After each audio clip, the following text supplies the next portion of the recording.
Hello and welcome to a new video on how to improve.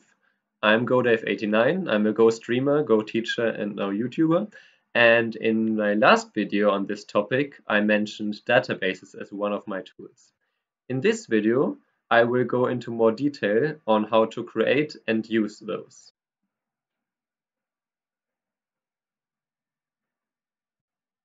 Now, in order to start and fill your database, you of course have to review the games. And for that, I want to give you some advice on how you can do so with AI. The step one would be to go through your game once and mark interesting points. And by interesting points, I mean 4 different cases. The first one is big mistakes. Those are big point losses, and what constitutes as big is of course depending on your level. The second one is repeatable shapes. Those are typically Joseki mistakes, especially those that are relevant to your game, and maybe some side attachment. Third case is what your current focus is. That's what we will get to in part 2. And the last of the cases is moments you were unsure about. That's typically more relevant for longer games when you could spend several minutes on a move and you just didn't know what was correct. So I have in front of me a game I recently played to demonstrate this. We have this bottom right situation, and I played not the best move, but when I go through it, I see, oh, okay, my move just lost 0.1 points. That's definitely not a big enough, and the shape is not even happening in my games often. So I move on, and let's get a bit going. So I had the situation here where I wasn't sure if I should Hane or extend or do either of those. Turns out the Hane was the best, but also if I had Hane, I wasn't quite sure how to handle it if white cut, which I didn't in the game, and I would have misplayed that, and cuts is also a current focus of mine. So I would mark this and look at it a little bit later. And I'll jump ahead a little bit because I already did this for this game.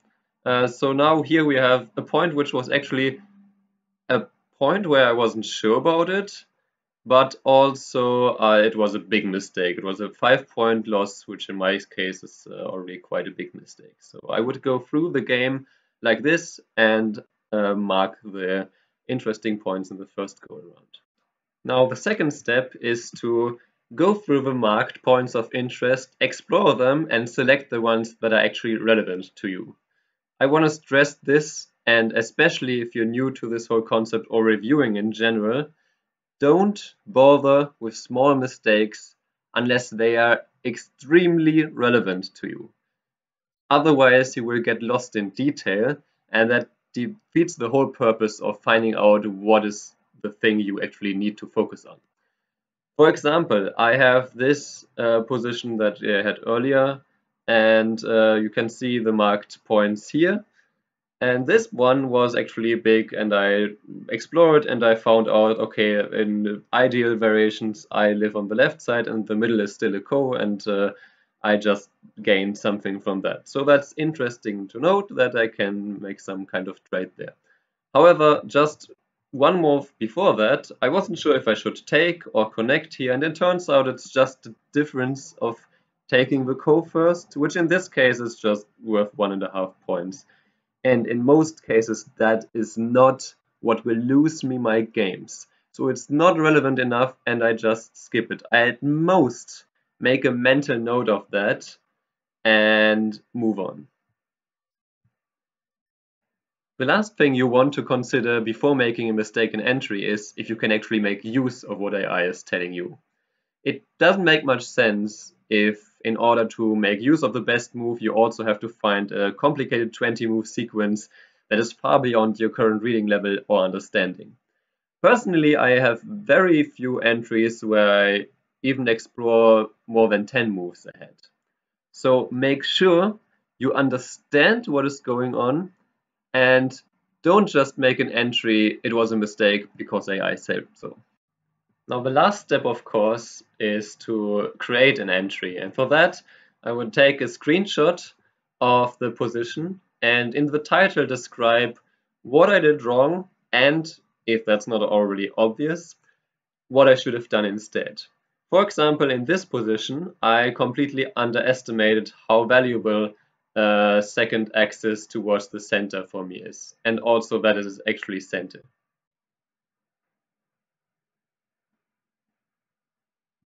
Alright, now we got our database entries, like the ones you can see on the screen.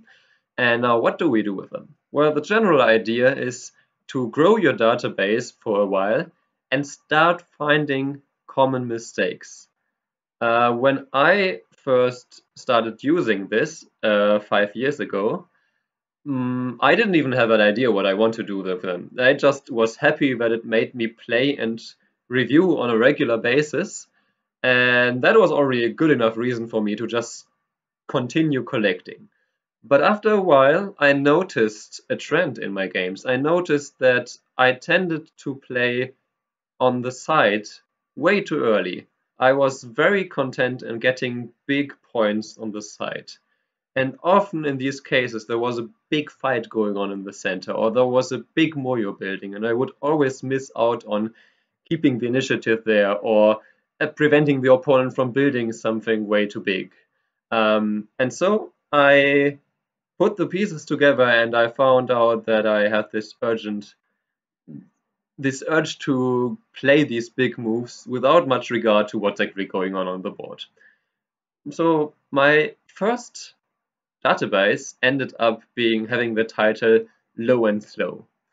And this is basically how I found my first big mistake. You can do that by either getting a feeling for it because you just notice something happening more often, or maybe you can use the search bar. It depends on each person how you find your big common mistakes, I guess.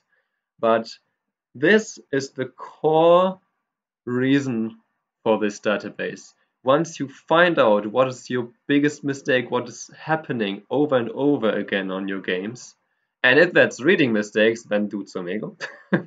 But okay, usually strategic mistakes. Focus on that in your games. Make this your goal, not winning, but learning about this mistake and how to not make this mistake anymore. Also find counterexamples for when what you used to do was actually correct. So don't just dismiss everything you learned before.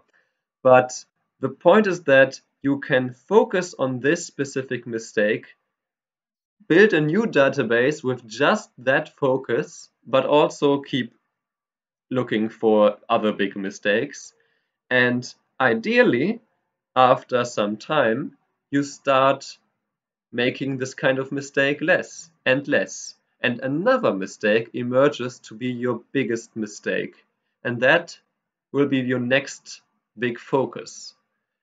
And basically, that's a never ending story. You just keep finding what is going wrong the most in your games until something else is a bigger mistake, a bigger problem. Now, when you create a more specific database, for example, here I have my database just called green, what you can do is find more specific problems within that topic. For example, I have here ignoring my own weaknesses or over-attacking as a problem of mine. And so in some cases, instead of finding a new topic, you could also end up diving deeper into one subtopic, which you notice is your main problem within that topic. For case in point here, ignoring my own weaknesses, I'm actually just currently working on awareness of my own weaknesses. Besides that, though, you can also see I have a folder called copy of all of these entries in case I want to use them to find new and different patterns in the future.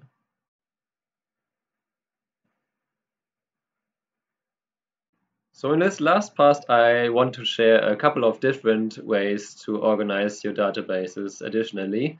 Basically just quality of life improvement. So since this year, I started sorting my entries by date that I reviewed them. So you can see the review sessions here, January here, and all the review sessions I did in January. And for example, if we click on the 1st of January, you can see I have all the entries I created on that date, but also the SGF to the corresponding games. So whenever now I see one of these entries in one of my databases, all I have to do is right click on them, see when they were created, and I can immediately find the corresponding game and revisit it with AI or without whenever I want it. The second organization way is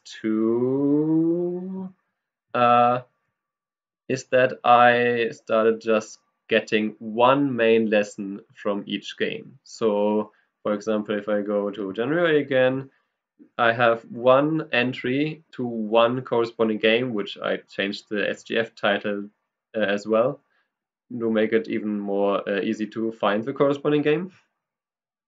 And I can revisit those at any time and see what I thought on that day the most important part I learned was. There's one more thing you can do with these databases. Already having written it down, in my opinion, helps you keep the lessons you learned in your mind longer and better. And already having something lasting and focus on learning instead of winning, I think is a big plus. But you can, of course, also revisit these databases and look at these examples again and again to burn this current focus in your mind and look at these examples basically for some intuition training. Let me know in the comments if this was useful to you. Also, if you have any questions or are just curious and want to learn more. Thank you for watching and see you in the next one. Bye bye.